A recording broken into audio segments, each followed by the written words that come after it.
السلام علیکم class third. اپنے سلیبس کا آغاز کرتے ہیں سورہ فاتحہ سے. ساتھ میں پڑھیے بسم اللہ الرحمن الرحیم. الحمد للہ رب العالمین الرحمن الرحیم مالک یوم الدین ایاک نعبد و ایاک نستعین اہدنا الصراط المستقیم صراط الذین انعمت علیہم غیر المغضوب علیہم ولا الضالین آمین. سوال نمبر 1 ہے مندرجہ ذیل عربی الفاظ کے معنی لکھیے. اس طرح 2 کالم میں بنائیے. اس میں ایک میں الفاظ لکھیے، ایک میں معنی. پہلا لفظ ہے الحمد، سب تعریف اس کے لیے. رب العالمین، تمام دنیا کا پالنے والا. الرحمن، رحم کرنے والا. یوم الدین یعنی قیامت کا دن. نعبدو، عبادت کرتے ہیں. نستعین، مدد مانگتے ہیں. اہدنا، ہدایت دے. صراط المستقیم، سیدھا راستہ. انعمتا، انعام کیا. علیہم، ان پر. غیر المغضوب، سوائے جن پر غضب کیا. ولا الضالین، اور جو گمراہ ہوئے. اگلی لائن میں ترجمے کی ہیڈنگ ڈالیے اور لکھیے تعریف اللہ کے لیے ہی ہے جو تمام کائنات کا رب ہے، رحمان اور رحیم ہے، روز جزا کا مالک ہے. ہم تیری ہی عبادت کرتے ہیں اور تجھی سے مدد مانگتے ہیں. ہمیں سیدھا راستہ دکھا، ان لوگوں کا راستہ جن پر تو نے انعام کیا، نہ کہ ان کا جن پر تیرا غضب ہوا اور یہ کہ گمراہ ہوا.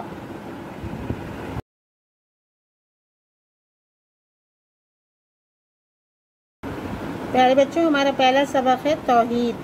توحید کے معنی ہوتے ہیں اکیلا، واحد، یکتا. صحیح ہے. توحید کا لفظ استعمال ہوتا ہے اللہ تعالیٰ کی ذات کے لیے کہ اللہ تعالیٰ کا کوئی شریک نہیں، وہ واحد ہے، وہ اکیلا ہے.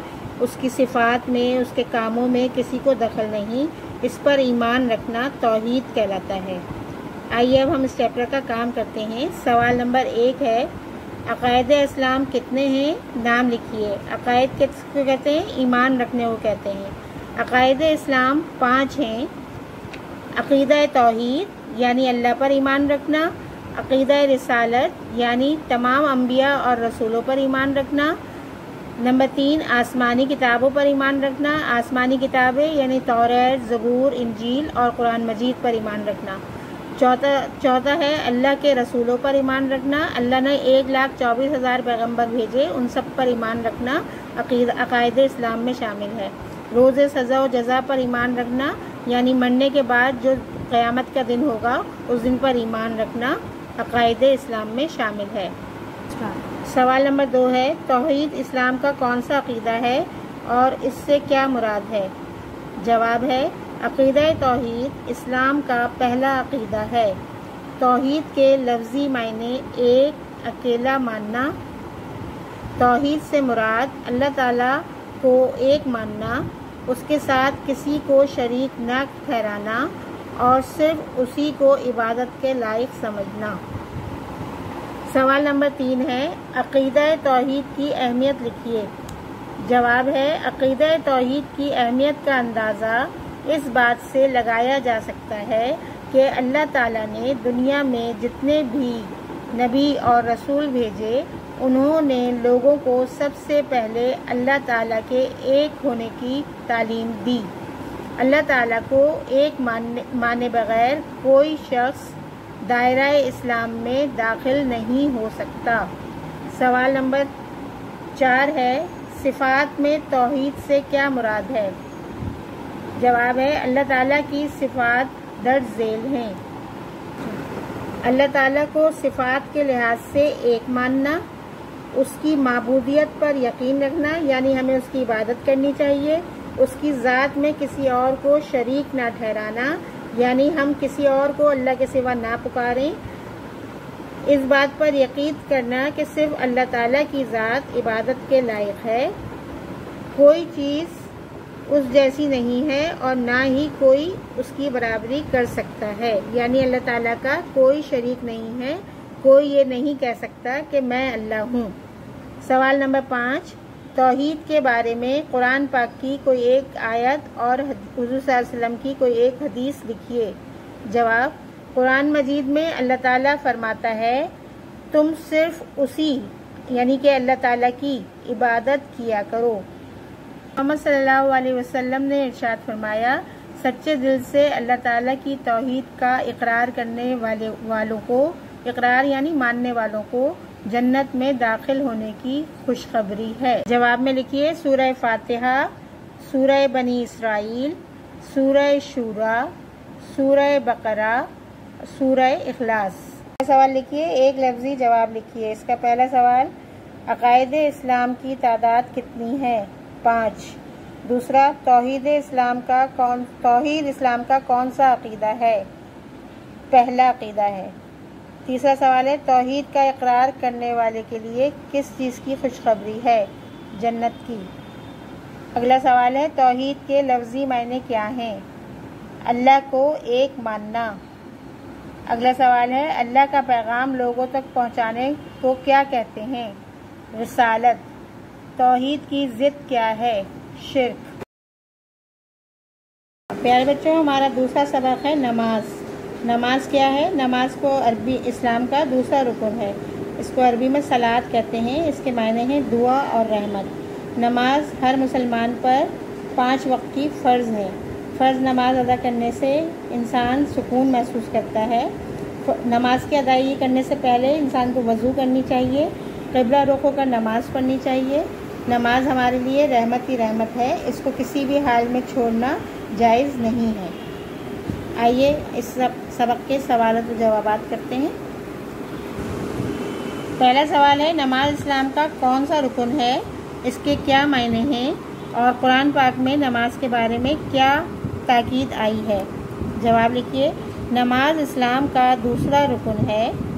نماز کو عربی میں صلاۃ کہتے ہیں۔ اس کے معنی دعا اور رحمت کے ہیں۔ قرآن مجید میں بار بار نماز قائم کرنے کی تاکید آئی ہے۔ اللہ تعالیٰ کا ارشاد ہے، اور نماز قائم کرو اور مشرکین میں سے مت بنو۔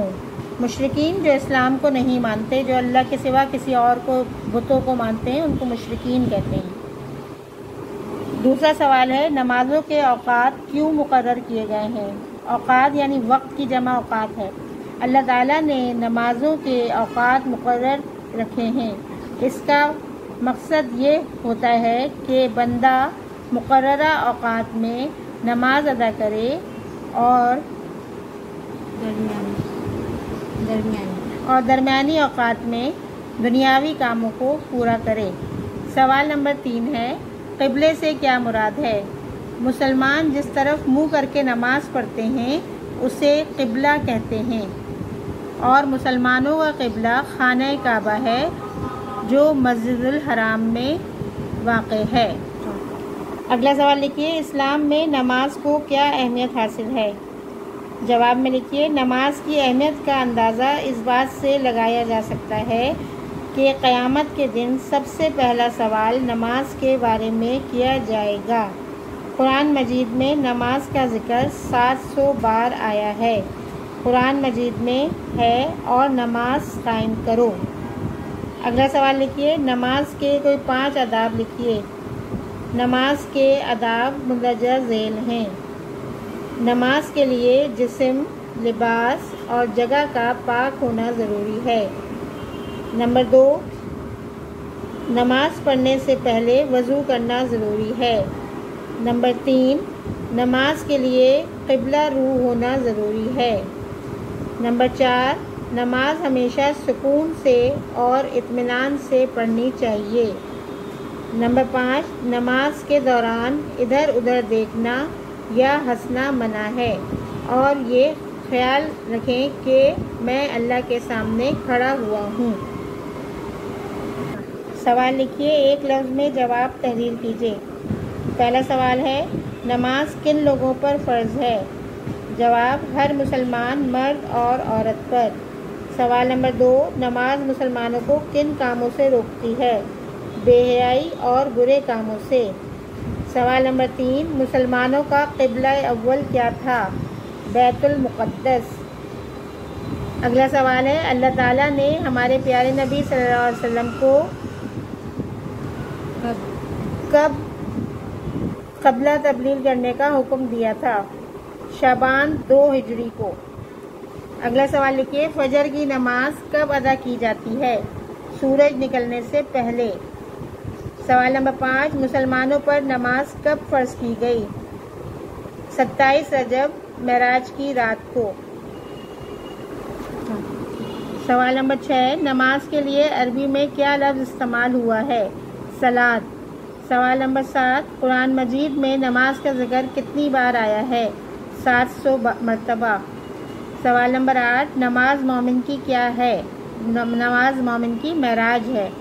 سوال نمبر 9، قیامت میں پہلا سوال کس بارے میں پوچھا جائے گا؟ نماز کے بارے میں۔ اب بولو۔ پیارے بچوں، ہمارا تیسرا سبق ہے حضرت محمد صلی اللہ علیہ وسلم کے حالات زندگی۔ حضور اکرم صلی اللہ علیہ وسلم اللہ تعالیٰ کے آخری نبی اور پیغمبر ہیں۔ آپ 12 ربیع الاول کو مکہ میں پیدا ہوئے۔ آپ کی پیدائش سے پہلے آپ کے والد حضرت عبداللہ کا انتقال ہو گیا تھا، جبکہ آپ کی پیدائش کے فوراً بعد آپ کی والدہ بی بی آمنہ کا بھی انتقال ہو گیا۔ آپ کی پرورش جو ہے آپ کے دادا حضرت عبد المطلب نے کی، اور اس کے بعد آپ کی پرورش، دادا کے انتقال کے بعد آپ کی پرورش آپ کی چچا حضرت ابو طالب نے کی۔ آپ حضرت ابو طالب کے ساتھ ان کی تجارت میں، ان کی کھیتی باڑی میں کام کرتے تھے، اور لوگ مال تجارت ایک جگہ سے دوسری جگہ لے کے جایا کرتے تھے۔ حضور اکرم صلی اللہ علیہ وسلم کی زندگی کے دوران معاہدہ حلف الفضول ہوا۔ حلف الفضول کے معنی ہیں فضل والا معاہدہ، کیونکہ اس میں سب اشخاص کے نام جو تھے وہ فضل پہ تھے، فضل سے شروع ہوتے تھے، اس لیے اس معاہدے کا نام حلف الفضول کہلایا۔ آئیے اب اس سبق کا کام کرتے ہیں۔ سوال جواب سے اسٹارٹ کریں گے۔ پہلا سوال ہے، جناب ابو طالب نے آپ صلی اللہ علیہ وسلم کی پرورش کس طرح کی؟ آپ صلی اللہ علیہ وسلم کے چچا حضرت ابو طالب نے آپ صلی اللہ علیہ وسلم کو بڑی محبت اور شفقت سے پالا۔ آپ صلی اللہ علیہ وسلم اپنی اولاد سے بڑھ کر خیال رکھتے تھے، جہاں جاتے اپنے ساتھ لے جایا کرتے تھے، اور کبھی آپ صلی اللہ علیہ وسلم کو یتیمی کا احساس نہ ہونے دیا۔ سوال نمبر 2 ہے، سفر شام کے دوران بصرہ میں آپ صلی اللہ علیہ وسلم کی ملاقات کس سے ہوئی، اور اس نے آپ صلی اللہ علیہ وسلم کے چچا کو کیا مشورہ دیا؟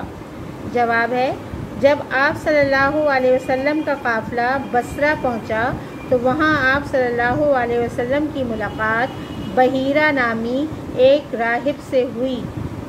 بحیرہ جو تھا وہ عیسائی تھا، راہب کہتے ہیں عیسائیوں کے ماننے والے بڑے سردار کو۔ اس نے آپ صلی اللہ علیہ وسلم کو دیکھ کر آپ صلی اللہ علیہ وسلم کے چچا حضرت ابو طالب کو مشورہ دیا کہ اسے واپس لے جاؤ، ورنہ یہودی آپ صلی اللہ علیہ وسلم کو نقصان پہنچانے کی کوشش کریں گے۔ تیسرا سوال ہے، معاہدہ کسے کہتے ہیں اور یہ معاہدہ کیوں طے کر پایا؟ معاہدے کو عربی میں حلف کہتے ہیں۔ یہ دو قبیلوں کے درمیان کسی جنگ یا ظلم کو روکنے کے لیے طے پایا۔ اگلا سوال لکھیے، اس معاہدے کو حلف الفضول کیوں کہتے ہیں؟ اس معاہدے کی تجویز 3 سرداروں نے پیش کی تھی۔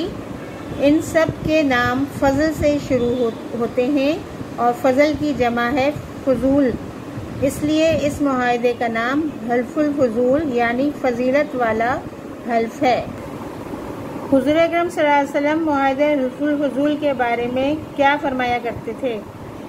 جواب لکھیے، حضور اکرم صلی اللہ علیہ وسلم نے معاہدہ حلف الفضول کا ذکر کرتے ہوئے فرمایا، اس معاہدے کے بدلے اگر کوئی مجھے 100 سرخ اونٹ بھی دے تو میں قبول نہ کروں، اور اب بھی اگر کوئی مجھے اس معاہدے کے لیے بلائے تو میں ضرور اس میں شامل ہوں گا۔ اگلے سوال لکھیے، خالی جگہ پر کریں۔ پہلے ہے اس میں، اللہ تعالیٰ نے انسانوں کی رہنمائی کے لیے ڈیش نبی اور رسول بھیجے، 1,24,000۔ دوسری ہے، آپ صلی اللہ علیہ وسلم کا تعلق ڈیش خاندان سے تھا، بنو ہاشم۔ تیسری ہے دادا حضرت عبدالمطلب کی وفات کے بعد آپ صلی اللہ علیہ وسلم کی پرورش چچا ڈیش نے کی، حضرت ابو طالب۔ چوتھی ہے اس معاہدے کے بدلے اگر کوئی مجھے ڈیش اونٹ بھی دے تو میں قبول نہ کروں، 100 سرخ اونٹ بھی دے تو میں قبول نہ کروں۔ پانچویں ہے شام کے سفر کے دوران آپ صلی اللہ علیہ وسلم کی عمر مبارک ڈیش سال تھی، 20 سال تھی۔ اگلا سوال لکھیے، یک لفظی جواب دیجیے۔ پہلا سوال ہے ہمارے پیارے نبی صلی اللہ علیہ وسلم کب پیدا ہوئے؟ 12 ربیع الاول کو، پیر کے دن۔ سوال نمبر 2 ہے آپ صلی اللہ علیہ وسلم کے والد کا نام کیا ہے؟ حضرت عبداللہ۔ سوال نمبر 3 جب حلف الفضول کا واقعہ پیش آیا اس وقت آپ صلی اللہ علیہ وسلم کی عمر مبارک کیا تھی؟ 20 سال۔ سوال نمبر 4 دادا کے انتقال کے بعد آپ صلی اللہ علیہ وسلم کی کفالت کس نے کی؟ چچا حضرت ابو طالب نے۔ اگلا سوال ہے حلف کس زبان کا لفظ ہے؟ عربی زبان کا۔ اگلا سوال ہے اللہ نے انسانوں کی ہدایت کے لیے کتنے پیغمبر بھیجے؟ 1,24,000۔ سوال نمبر 9 حضور اکرم صلی اللہ علیہ وسلم کا تعلق قریش کے کس خاندان سے تھا؟ قریش کے خاندان بنو ہاشم سے۔ سوال نمبر 10 حضور اکرم صلی اللہ علیہ وسلم کے دادا اور چچا کے نام کیا ہیں؟ دادا حضرت عبدالمطلب اور چچا حضرت ابو طالب۔ سبق نمبر 4 بہن بھائیوں کے ساتھ اچھے تعلقات۔ بہن بھائی کون ہوتے ہیں؟ جو آپ کے ساتھ رہتے ہیں، ان میں آپ کے کچھ بڑے بھی ہوتے ہیں، کچھ چھوٹے بھی ہوتے ہیں۔ بڑوں کے ساتھ عزت کے ساتھ پیش آنا چاہیے، چھوٹوں سے محبت اور شفقت کے ساتھ پیش آنا چاہیے، ان کی تکالیف کا خیال کرنا چاہیے، ان کی ہر لمحے پہ مدد کرنی چاہیے، بڑوں کا احترام کرنا چاہیے، جب وہ سامنے آئے تو ان کو سلام کریں، ان کو عزت دیں، انہیں بیٹھنے کی جگہ دیں۔ تو اس طرح ہم اپنے بہن بھائیوں کے ساتھ اچھے طریقے سے پیش آ کر ان سے تعلقات اور محبت کو اچھا بنا سکتے ہیں۔ آئیے اس سبق کا کام کرتے ہیں۔ پہلا سوال ہے حقوق کی کتنی قسمیں ہیں؟ مختصراً لکھیے۔ حقوق کی 2 قسمیں ہیں۔ حقوق کیا ہوتے ہیں؟ حقوق یعنی حق جو کسی کا ہم پہ فرض ہوتا ہے۔ حقوق کی 2 قسمیں ہیں، حقوق اللہ یعنی اللہ کے حقوق۔ اللہ کے حقوق کیا ہیں؟ یعنی اس کی عبادت کرنا اور اس کے ہر حکم پر عمل کرنا۔ اور دوسرا ہے حقوق العباد یعنی بندوں کے حقوق۔ بندوں کے حقوق میں کیا کیا آ جاتا ہے؟ بندوں کے حقوق میں والدین کے حقوق، اساتذہ کے حقوق، رشتہ داروں کے حقوق، یعنی جو بھی بندے جس طرح بھی ہیں، مسافروں کے، ان سب کے حقوق کیا کہلاتے ہیں؟ حقوق العباد۔ سوال نمبر 2 ہے بہن بھائیوں کے حقوق حدیث کے ذریعے بیان کریں۔ روک دو بیٹا۔ جواب ہے بڑے بہن بھائیوں سے ہمیشہ عزت سے پیش آنا چاہیے، ان کا احترام کرنا چاہیے۔ حضور اکرم صلی اللہ علیہ وسلم نے فرمایا بڑے بھائی کا حق چھوٹے بھائی پر ایسا ہے جیسا کہ باپ کا حق بیٹے پر، یعنی جس طرح ہم اپنے باپ کی عزت کرتے ہیں اسی طرح ہم اپنے بڑے بھائی کی بھی عزت کریں۔ ان سے نرمی سے بات کرنی چاہیے۔ خوشی اور غم کے موقع پر بہن بھائیوں کا ساتھ دینا چاہیے۔ سوال نمبر 3 ہے بندوں کے حقوق میں کن کن کے حقوق اسلام میں ذکر کیے گئے ہیں؟ کسی 5 کے نام لکھیے۔ اسلام میں جن حقوق العباد کا ذکر ہے وہ مندرجہ ذیل ہیں۔ نمبر 1 والدین کے حقوق، نمبر 2 بہن بھائیوں کے حقوق، نمبر 3 اولاد کے حقوق، نمبر 4 پڑوسیوں کے حقوق، نمبر 5 رشتہ داروں کے حقوق۔ سوال نمبر 4 بہن بھائیوں میں محبت کس طرح بڑھتی ہے؟ آپس میں مل جل کر رہنے سے۔ آج کا ہمارا سبق ہے جھوٹ۔ جھوٹ کیا ہوتا ہے؟ کسی سچی بات کو چھپانا جھوٹ کہلاتا ہے۔ جھوٹ ایک بری عادت ہے کیونکہ انسان جب برابر جھوٹ بولتا رہتا ہے تو اس کی فہرست میں برائیاں شامل ہوتی چلی جاتی ہیں۔ وہ ہر ایک کام کرنے کے بعد جھوٹ بولتا ہے اور اس طرح اپنے اعمال نامے میں برائیاں لکھواتا ہے، گناہ لکھواتا ہے۔ جھوٹ بولنے والے انسان کے چہرے کی رونق بھی ختم ہو جاتی ہے اور جھوٹ بولنے والا اللہ تعالیٰ کو سخت ناپسند ہے، اور جھوٹ بولنے والے کا ٹھکانہ جو ہے وہ جہنم ہے۔ تو انسان کو ہمیشہ سچ بولنا چاہیے چاہے اس کو کتنی ہی مشکل پیش آئے، لیکن ہمیشہ سچ کا ساتھ دینا چاہیے۔ آئیے اس سبق کا کام کرتے ہیں۔ سوال نمبر 1 ہے، جھوٹ کسے کہتے ہیں؟ قرآن پاک کی ایک آیت بیان کریں۔ جواب لکھیے، سچی بات کو چھپانا اور اس کے بجائے غلط بات کرنا جھوٹ کہلاتا ہے۔ قرآن مجید میں جھوٹ بولنے والوں کے بارے میں ارشاد ہے، جھوٹ بولنے والے پر اللہ تعالیٰ کی لعنت ہے، یعنی اللہ تعالیٰ ان کو بے حد ناپسند کرتا ہے۔ سوال نمبر 2 ہے، جھوٹ کے بارے میں اسلام کی کیا تعلیمات ہیں؟ جواب لکھیے، اسلام ہمیں جھوٹ بولنے کی اجازت نہیں دیتا۔ اسلام میں جھوٹ بولنا بہت بڑا گناہ ہے۔ اللہ تعالیٰ اور ہمارے پیارے نبی صلی اللہ علیہ وسلم جھوٹ کو سخت ناپسند کرتے تھے۔ جھوٹ تمام برائیوں کی جڑ ہے۔ جھوٹ انسان کو دوسری برائیوں کے راستے پر لے جاتا ہے۔ سوال نمبر 3، جھوٹ کے بارے میں حضور پاک صلی اللہ علیہ وسلم کی 2 احادیث بیان کیجیے۔ جواب میں لکھیے، جھوٹ کے بارے میں نبی پاک صلی اللہ علیہ وسلم کا ارشاد ہے۔ پہلا لکھیے، خبردار جھوٹ سے بچو کیونکہ یہ آگ کی طرف لے جاتا ہے، یعنی دوزخ میں لے جاتا ہے۔ جھوٹ سے منع فرماتے ہوئے ایک اور جگہ ارشاد فرمایا کہ کسی بندے کا ایمان اس وقت تک پورا نہیں ہوگا جب تک وہ جھوٹ کو نہ چھوڑ دیں۔ اگلا سوال لکھیے، کالم اس طرح بنائیے 2 اور اس میں ایک میں لکھیے سچ بولنے کے فائدے اور دوسرے میں لکھیے جھوٹ کے نقصانات۔ سچ بولنے کے فائدے میں پہلا ہے، سچ نیکی کی طرف رہنمائی کرتا ہے اور نیکی جنت کی طرف لے جاتی ہے، یعنی جب ہم سچ بولتے ہیں تو اللہ تعالیٰ ہمارا راستہ جنت کی طرف بنا دیتا ہے۔ دوسرا ہے، سچ بولنے سے اللہ خوش ہوتا ہے۔ تیسرا لکھیے، سچ بولنے والے پر لوگ اعتبار کرتے ہیں، یعنی اس کی بات مانتے ہیں۔ سچ بولنے والے کی گواہی قبول کی جاتی ہے۔ سچ بولنے والا اگر کسی کے بارے میں کہے کہ ہاں اس بندے نے یہ کام کیا تھا تو اس کی بات مان لی جائے گی۔ سچ بولنا مومن کی صفت ہے۔ سچ بولنا کس کی نشانی ہے؟ جو ایمان رکھتے ہیں، ان کی خوبی ہے کہ وہ ہمیشہ سچ بولتے ہیں۔ جھوٹ کے نقصانات، جھوٹ دوسری بڑی برائیوں کی طرف لے جاتی ہے جو کہ جہنم میں جانے کا باعث بنتا ہے۔ جھوٹ جب انسان بولتا ہے تو وہ اور دوسری طرح کی بیماریوں میں بھی شکار ہو جاتا ہے، اور اس طرح اس کا ٹھکانہ کیا ہوتا ہے؟ جہنم۔ جھوٹ اللہ کو سخت ناپسند ہے۔ جھوٹ منافق کی ایک نشانی ہے۔ جھوٹ بولنے والے کو کیا کہتے ہیں؟ منافق، جو سامنے کچھ ہوتا ہے اور پیچھے کچھ ہوتا ہے۔ جھوٹ بولنے والے پر اللہ تعالیٰ کی لعنت ہے، یعنی اللہ تعالیٰ اس کو پسند نہیں کرتا۔ جھوٹ بولنے سے فرشتے اس شخص سے کوسوں دور چلے جاتے ہیں۔ جو بندہ جھوٹ بولتا ہے، فرشتے اس کی مدد کو کبھی بھی نہیں آتے، اس سے دور چلے جاتے ہیں۔ اگلا سوال لکھیے، ایک لفظ میں جواب دیجیے، آپ صلی اللہ علیہ وسلم نے کس چیز سے بچنے کی تاکید فرمائی ہے؟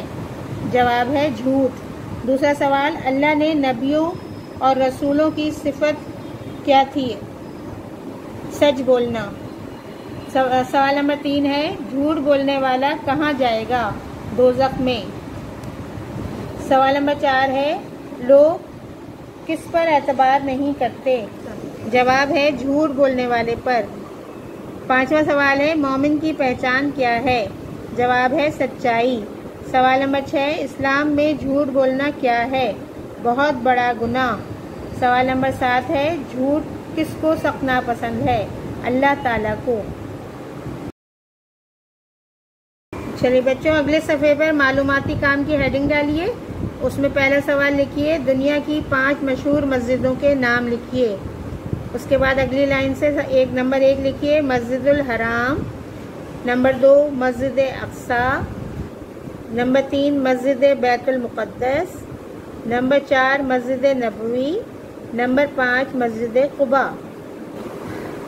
اگلا سوال لکھیے، حضور اکرم صلی اللہ علیہ وسلم کے شہزادے اور شہزادیوں کے نام بتائیے۔